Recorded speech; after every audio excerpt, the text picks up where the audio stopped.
जय श्री कृष्ण। ऐसी होली खेलिए जरे त्रिविध संताप, परमानंद प्रतीति हो हृदय बसे प्रभु आप। होली अपने भीतर अनेकानेक पौराणिक कथाओं को समेटे हुए है। हर कथा अधर्म पर धर्म की, असत्य पर सत्य की विजय को दर्शाती है। साथ ही दर्शाती है नई जीवन ऊर्जा, नई चेतना को। बालक तथा युवा वर्ग के लिए होली के त्योहार का विशेष महत्व है। यही कारण है कि होली से जुड़ी हुई कथाएं हम में से हर एक जाने, अपने बालकों तथा अपने घर के युवाओं को इन होली की कथाओं से परिचित करवावे, साथ ही बताएं जीवन को एक नई उमंग से जीने का तरीका।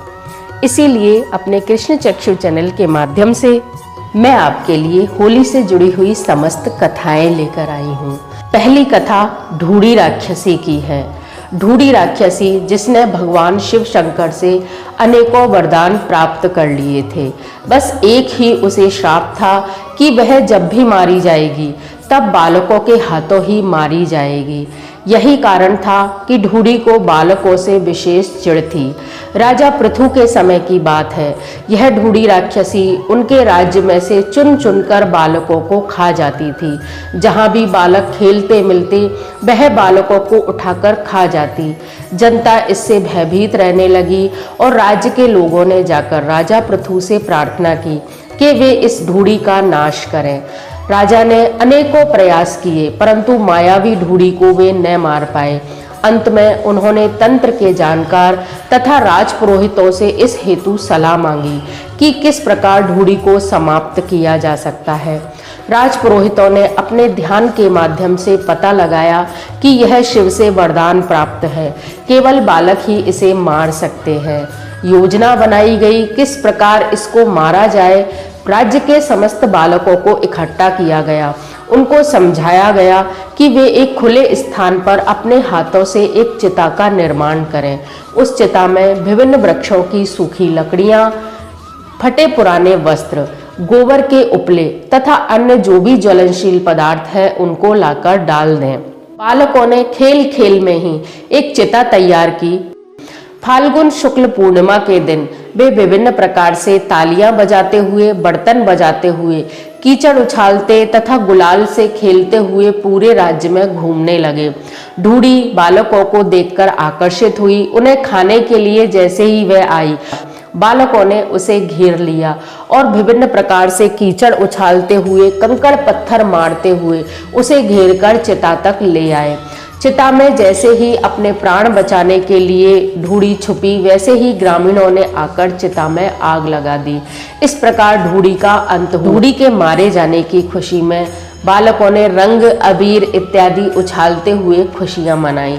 इस प्रकार ढूढ़ी का नाश हुआ और साथ ही यह कहानी भी समाप्त हुई। सदैव से राक्षसी वृत्तियों द्वारा सृष्टि संचालन को रोकने हेतु बालकों को तथा युवा वर्ग को अपना शिकार बनाया जाता रहा है, लेकिन प्रभु भी किसी न किसी माध्यम से हमारे सृष्टि संचालन की रक्षा करते रहे हैं। यह कहानी कहीं न कहीं बालकों के उस रूप का भी परिचय करवाती है कि अबोध माने जाने वाले बालक खेल खेल में ही बड़ी से बड़ी समस्या को समाप्त कर देते हैं। जीवन के इस पर्व में करो मधुर व्यवहार, जीवन को सुरभित करे होली का त्योहार। इस दोहे के साथ हम प्रारंभ करते हैं भक्त प्रहलाद की कथा। भक्त प्रहलाद जो नारायण का भक्त था, सदैव नारायण नारायण का कीर्तन करना, अपने प्रभु के ही स्मरण में लगे रहना, उसकी यह बात उसके राक्षस पिता हिरण्यकश्यप को कतई न भाती। वह सदैव भक्त प्रहलाद को नारायण का नाम लेने से रोकता और स्वयं की ही पूजा करने हेतु प्रेरित करता। परंतु भक्त प्रहलाद जिनके नाम के आगे ही भक्त लगा हुआ था, वे कैसे भगवान का नाम लेना छोड़ देते। विभिन्न प्रकार से प्रहलाद को समझाया गया और जब वह न माने तो उन्हें न जाने कितने प्रकार की प्रताड़नाएं उनके पिता हिरण्यकश्यप के द्वारा दी गई। अंत में जब भक्त प्रहलाद का वह प्रताड़नाएं कुछ न बिगाड़ पाई तो हिरण्यकश्यप को अपनी बहन होलिका की याद आई। होलिका, जो कि कश्यप और दिति की पुत्री थी, बालकों से उसकी सदैव से दुश्मनी थी। वह बालकों को बिल्कुल पसंद नहीं करती थी। भक्त प्रहलाद अर्थात अपने भतीजे को मारने के लिए वह सहर्ष ही तैयार हो गई। उसको शिव शंकर से वरदान में एक चादर प्राप्त हुई थी, जो कि अग्नि में किसी भी प्रकार भस्म नहीं होती थी। भक्त प्रहलाद को मारने के लिए एक चिता तैयार की गई। उसमें विभिन्न प्रकार की लकड़ियां, फटे पुराने वस्त्र, गोबर के उपले इत्यादि डाले गए और भक्त प्रहलाद को मारने हेतु पूरी तैयारी कर ली गई। राज्य के सभी लोग चारों ओर इकट्ठा हो गए। सभी अत्यंत दुखी थे। विशेषकर भक्त प्रहलाद के जो मित्र थे वह इस बात से बहुत दुखी थे और परेशान होकर चिता के सामने खड़े हुए थे। होलिका उस चिता में अपनी उस न जलने वाली चादर को ओढ़कर बैठ गई। गोदी में भक्त प्रहलाद को बिठा लिया। प्रभु की माया देखिए कि हवा के साथ चादर उड़कर भक्त प्रहलाद के ऊपर आ गिरी। होलिका अग्नि में भस्म हो गई। प्रहलाद होली से सुरक्षित बाहर निकल आए। प्रहलाद को सुरक्षित अग्नि से बाहर आते देख उनके सभी मित्र जोर जोर से चिल्लाते हुए होलिका के जल जाने की खुशी में और प्रहलाद के बच जाने की खुशी में हुड़दंग करने लगे। चारों ओर होलिका की परिक्रमा करने लगे। तभी से भक्त प्रहलाद के बच जाने की प्रसन्नता में और होलिका के नष्ट हो जाने की प्रसन्नता में प्रतीकात्मक रूप से यह होली का त्योहार मनाया जाता है। होली के त्योहार में बालकों का होलिका के जलते समय, साथ ही दूसरे दिन होली के हुड़दंग में बालकों का रहना अत्यंत आवश्यक माना जाता है। कहते हैं इससे बालक निरोगी रहता है, उसके अंदर की जीवन ऊर्जा कभी भी समाप्त नहीं होती है।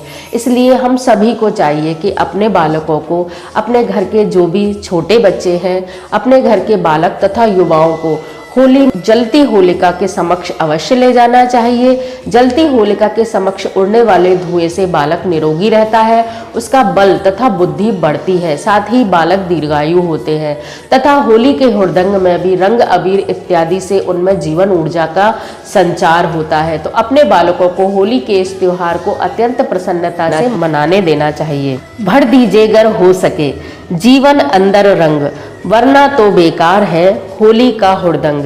इस दोहे के साथ ही हम होली से जुड़ी हुई तीसरी कथा को सुनते हैं, जो शिव और पार्वती से जुड़ी हुई है। सती ने अपने पिता के यज्ञ में अपना शरीर नष्ट कर दिया और दूसरा जन्म पार्वती के रूप में पर्वतराज हिमालय के घर लिया। बचपन से ही शिव के चरणों में उनकी अनन्य प्रीति थी। इस हेतु ही वे तपस्या करने के लिए वन में चली गई। वहां जाकर शिव शंकर के साक्षात स्वरूप की वे सेवा करने लगी। जब देवताओं ने देखा कि तारकासुर का वध इस प्रकार न हो पाएगा, साथ ही सृष्टि क्रम भी शिव के ध्यानस्थ होने से रुक गया है, तो उन्होंने पार्वती को शिव शंकर की सेवा के लिए भेजा तथा कामदेव को यह मशवरा दिया कि वह जाकर अपने 5 बाणों का संधान शिव के ऊपर करें, ताकि शिव शंकर पार्वती के प्रति अनुरक्त हो सके और उनका पुनः विवाह हो सके। कामदेव अपने 5 बाणों को लेकर शिव के ऊपर संधान करने लगा। उधर पार्वती शिव की सेवा में संलग्न थी। जैसे ही कामदेव के बाणों का संधान करने पर शिव जी का ध्यान टूटा और उन्होंने सामने कामदेव को देखा, तो उन्होंने अपनी तीसरी आंख से कामदेव को वहीं भस्म कर दिया। जिस दिन कामदेव नष्ट हुआ उस दिन फाल्गुन शुक्ल पूर्णिमा थी। उसी उपलक्ष्य में होली आज भी जलाई जाती है। कहते हैं होली में हमारा वासनात्मक आकर्षण, जो कि कामदेव के स्वरूप में हमारे शरीर में मौजूद रहता है, वह नष्ट हो जाता है। रति के विलाप करने पर तथा सभी देवताओं के अनुरोध करने पर भगवान ने पुनः कामदेव को बिना शरीर के जीवित हो जाने हेतु आशीर्वाद दिया।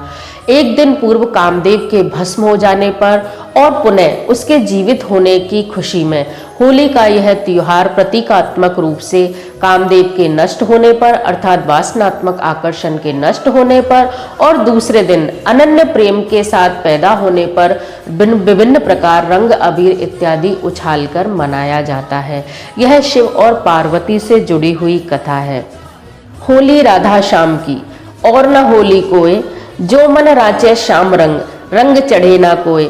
होली का त्योहार हो, कृष्ण से संबंधित कोई कथा सामने ना आए, यह कैसे हो सकता है। यह कथा है उस समय की जब कृष्ण अपने बाल रूप में नंद बाबा के यहाँ निवास करते थे। कृष्ण भगवान को मारने हेतु अनेकों प्रयास कंस के द्वारा किए गए। अंतिम प्रयास में पूतना को वहां भेजा गया, जो बालकों को अपना विषैला दूध पिलाकर नष्ट कर दिया करती थी। जब वह भगवान कृष्ण के यहाँ पहुंची और कृष्ण को अपना दूध पिलाकर नष्ट करने हेतु प्रयास करने लगी, तब भगवान कृष्ण ने उसकी प्राण ऊर्जा को उस दूध के माध्यम से खींच लिया। पूतना मारी गई। पूतना के बड़े भारी विशालकाय शरीर को देखकर ग्रामीण घबरा गए कि किस प्रकार इसका दाह संस्कार हो सकेगा, लेकिन यह तो प्रभु की माया थी। पूतना के शरीर के हजारों टुकड़े होकर विभिन्न दिशाओं में बिखर गए। ग्रामीणों ने एक पुतले के रूप में प्रतीकात्मक रूप से पूतना को जलाया। बालकों ने पूतना के मारे जाने की प्रसन्नता में जलती हुई होली के चारों ओर खूब हुड़दंग किया। साथ ही नई फसल उस समय हुई थी, उस अग्नि में उसे भी सेका और प्रसाद के रूप में सभी को बांटा। अगले दिन पूतना के मारे जाने की प्रसन्नता में खूब फाग खेला गया, रंग अबीर उड़ाए गए। परम रसिक श्री कृष्ण ने खूब फाग खेला है। उन्होंने उस जीवन ऊर्जा के विषय में हमको परिचित करवाया है। प्रत्येक घर के बालक तथा युवाओं को होली के त्योहार पूर्ण ऊर्जा के साथ शामिल होना चाहिए। यह त्योहार जीवन ऊर्जा से जुड़ा हुआ त्योहार है। हर व्यक्ति को इसे अत्यंत उत्साह तथा प्रसन्नता के साथ मनाना चाहिए। कैसी लगी आपको ये सभी कथाएं? अगर अच्छी लगी हो तो प्लीज़ लाइक, शेयर और सब्सक्राइब जरूर कीजिए। धन्यवाद। जय श्री कृष्ण।